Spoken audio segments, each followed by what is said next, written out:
जिन सर्वव्यापी सर्वशक्तिशाली भगवान का स्मरण मात्र करने से मनुष्य जन्म मरण रूपी संसार के बंधन से मुक्त हो जाता है, उन सर्वव्यापी भगवान विष्णु को मैं नमस्कार करता हूँ।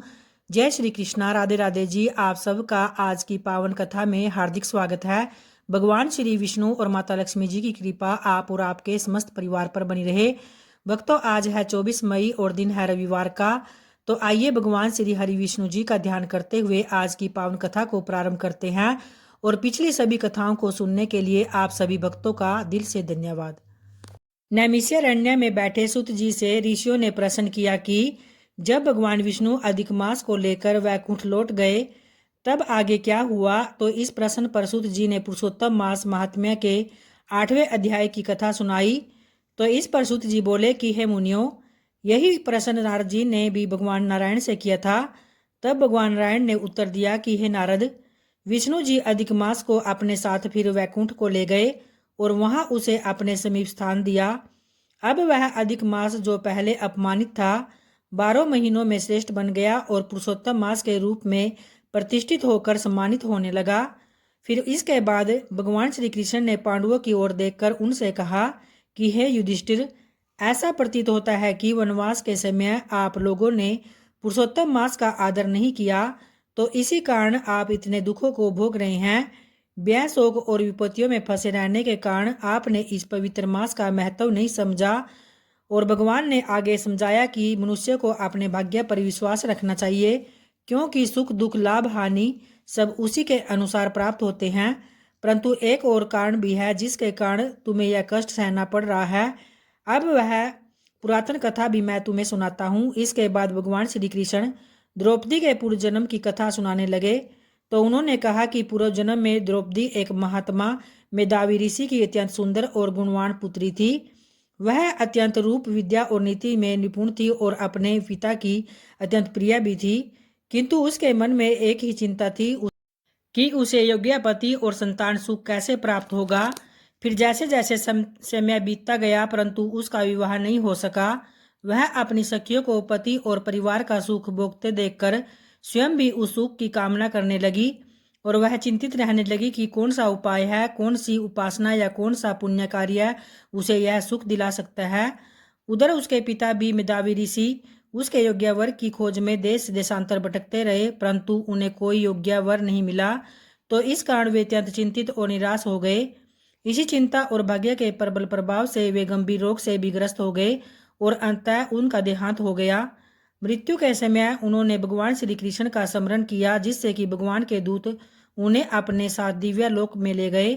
अपने पिता की मृत्यु देखकर वह कन्या अत्यंत दुखी हुई और वह विलाप करने लगी कि हे पिताजी, अब मैं अनाथ हो गई हूँ, मेरी रक्षा कौन करेगा, मेरा पालन पोषण कौन करेगा। वह अपने पिता के शरीर को गोद में रखकर रोती रही और उसका करुण विलाप सुनकर आसपास के मुनि भी वहां आए और उन्होंने विधि पूर्वक मेधावी ऋषि का अंतिम संस्कार किया। फिर वे कन्या को समझाकर अपने अपने आश्रम लौट गए। अब वह कन्या अकेली दुख से व्याकुल होकर उसी वन में रहने लगी। फिर पिता के वियोग का दुख उसे भीतर ही भीतर जलाता रहा। वह न तो ठीक से खा पी रही थी और न ही शांत रह पाती थी। जैसे बछड़े के वियोग में गाय व्याकुल हो जाती है, वैसे ही वह भी शोक में डूबी रहती थी। तो इस प्रकार से 8वें अध्याय में द्रौपदी के पूर्व जन्म की करुण कथा का आरंभ होता है, जिससे कि यह समझ आता है कि उसके वर्तमान जीवन के दुखों का संबंध उसके पूर्व जन्म के कर्मों से है। तो इस प्रकार से यह कथा आगे बताती है कि कैसे पुरुषोत्तम मास का पालन जीवन के दुखों को दूर करने का उपाय बनता है। जय श्री कृष्णा। तो आज की पावन कथा यहीं संपन्न होती है और कल की कथा अगले अध्याय में जानेंगे।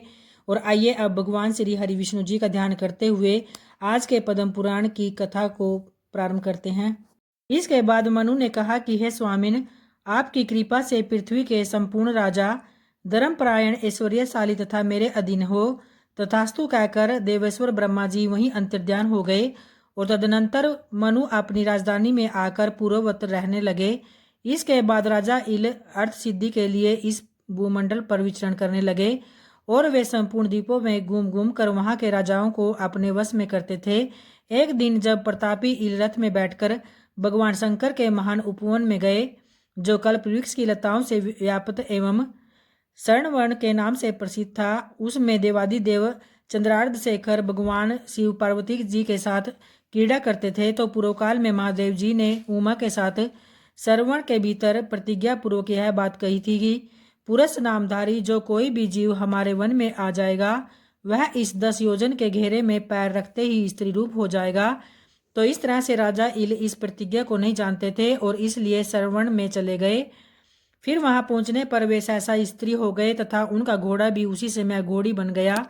तो राजा के जो जो पुरुषोचित अंग थे वे सभी स्त्री के आकार में परिणत हो गए और इससे उन्हें बड़ा आश्चर्य हुआ। अब वे इला नामक स्त्री थे। तो इला उस वन में घूमती हुई सोचने लगी कि मेरे माता पिता और भ्राता कौन है। वह इसी उदेड़ बुन में पड़ी थी।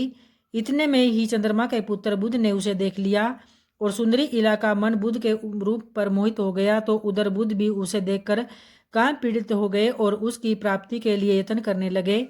उस समय बुध ब्रह्मचारी के वेश में थे, तो वे वन के बाहर पेड़ों के झुरमुट में छिपकर इला को बुलाने लगे, हे सुंदरी, यह सांझ का समय विहार की वेला है जो बीती जा रही है। आओ मेरे घर को लीप पोत कर फूलों से सजा दो। तो इस पर इला बोली, है तपोधन, मैं यह सब कुछ भूल गई हूँ। बताओ मैं कौन हूँ, तुम कौन है, मेरे स्वामी कौन है तथा मेरे कुल का परिचय क्या है। तो इस पर बुध ने कहा कि हे सुंदरी, तुम इला हो, मैं तुम्हें चाहने वाला बुध हूँ। मैंने तुम्हारी विद्या पढ़ी है, तेजस्वी के कुल में मेरा जन्म हुआ है और मेरे पिता ब्राह्मणों के राजा चंद्रमा है। तो इस प्रकार से बुध की यह सब बातें सुनकर इला ने उसके घर में प्रवेश किया और वह सब प्रकार के भोगों से संपन्न था और अपने वैभव से इंद्रभवन को मात कर रहा था। तो वहां रहकर इला बहुत समय तक बुध के साथ वन में रमण करने लगी और उधर इला के भाई इक्ष्वाकु आदि मनु कुमार अपने राजा की खोज करते हुए उस श्रवण के निकट आ पहुंचे और उन्होंने नाना प्रकार के स्रोतों से पार्वती और महादेव जी का सत्वन किया। तब वे दोनों प्रकट होकर बोले कि हे राजकुमारों, मेरी यह प्रतिज्ञा तो टल नहीं सकती, किंतु इस समय एक उपाय हो सकता है। इक्ष्वाकु अश्वमेध यज्ञ करे और उसका फल हम दोनों को अर्पण कर दे, तो ऐसा करने से वीरवर इल किम पुरुष हो जाएंगे और इनमें तनिक भी संदेह की बात नहीं है। बहुत अच्छा है प्रभु, यह कहकर फिर मनु कुमार लौट गए और फिर इक्ष्वाकु ने अश्वमेध यज्ञ प्रारंभ कर दिया। इससे इला किम पुरुष हो गया और वे 1 महीने पुरुष और 1 महीने स्त्री के रूप में रहने लगे। फिर इसके बाद बुध के भवन में स्त्री रूप से रहते समय इला ने गर्भ धारण किया था। तो उस गर्भ से उन्होंने अनेक गुणों से युक्त पुत्र को जन्म दिया और उस पुत्र को उत्पन्न करके बुध स्वर्ग लोक को चले गए। वह प्रदेश इला के नाम पर इलावृत वृक्ष के नाम से प्रसिद्ध हुआ और एल चंद्रमा के वंशज तथा चंद्रवंश का विस्तार करने वाले राजा कहलाए। तो इस प्रकार से इला कुमार पुरु वंश की तथा राजा इक्ष्वाकु वंश की वृद्धि करने वाले बताए गए और इला किम पुरुष अवस्था में सुधुमन भी कहलाते थे। तदनंतर सुधुमन के 3 पुत्र और हुए जो किसी से प्राप्त होने वाले नहीं थे और उनके नाम उत्कल, ज्ञ और हिरताक्ष थे। हिरताक्ष बड़े पराक्रमी थे। उत्कल की राजधानी उत्कला हुई और गया की राजधानी गया मानी गई है। तो इसी प्रकार हरिताक्ष को कुरु प्रदेश के साथ ही साथ दक्षिण दिशा का राज्य दिया गया और सुद्युमन अपने पुत्र पुरुरवा को प्रतिष्ठापुर के राज्य पर अभिषिक्त करके स्वयं भी दिव्य वर्ष के फलों का उपभोग करने के लिए इलावृत वर्ष में चले गए और वहां फिर सुद्युमन के बाद इक्ष्वाकु ही मनु के सबसे बड़े पुत्र में कहलाए गए। उन्हें मध्य देश का राज्य भी प्राप्त हुआ और इक्ष्वाकु के 100 पुत्रों में 15 श्रेष्ठ थे। वे मेरु के उत्तरीय प्रदेश में के राजा हुए। उनके सिवा 114 पुत्र और हुए जो मेरु के दक्षिणावर्ती देशों के राजा बताए गए हैं। इक्ष्वाकु के ज्येष्ठ पुत्र से ककुस्थ नामक पुत्र हुआ और ककुस्थ का पुत्र फिर शियोदन था। शियोदन का पुत्र पृथु और पृथु का विश्वावसु हुआ। तो प्रेम से बोलिए भगवान श्री हरि विष्णु जी की जय। और आइए अब माता तुलसी का ध्यान करते हुए उनकी आरती को प्रारंभ करते हैं। जय तुलसी माता मैया, जय तुलसी माता, सब जग की सुखदाता, सबकी वर माता। मैया जय तुलसी माता, सब योगों से ऊपर, सब रोगों से ऊपर, रज से रक्षा करके सबकी भवत्राता। मैया जय तुलसी माता, बटुपुत्री है श्यामा की सुरबल्ली है ग्राम्या। विष्णु प्रिया जो नर तुमको सेवे सो नर तर जाता।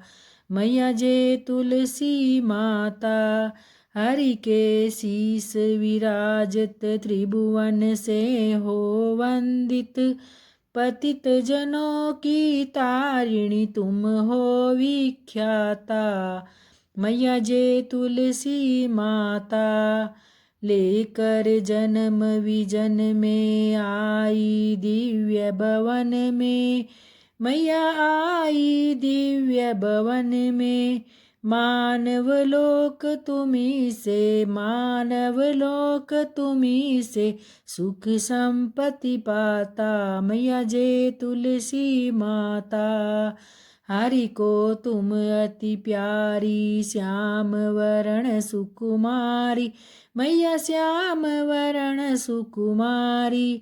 प्रेम अजब है उनका तुमसे कैसा नाता। मैया जे तुलसी माता हमारी विपद हरो तुम कृपा करो माता। तुम कृपा करो माता सब जग की सुखदाता सबकी वर माता। मैया जे तुलसी माता मैया जे तुलसी माता ओ मैया जे तुलसी माता। जय माता तुलसी की, जय विष्णु भगवान जी की। धन्यवाद भक्तों।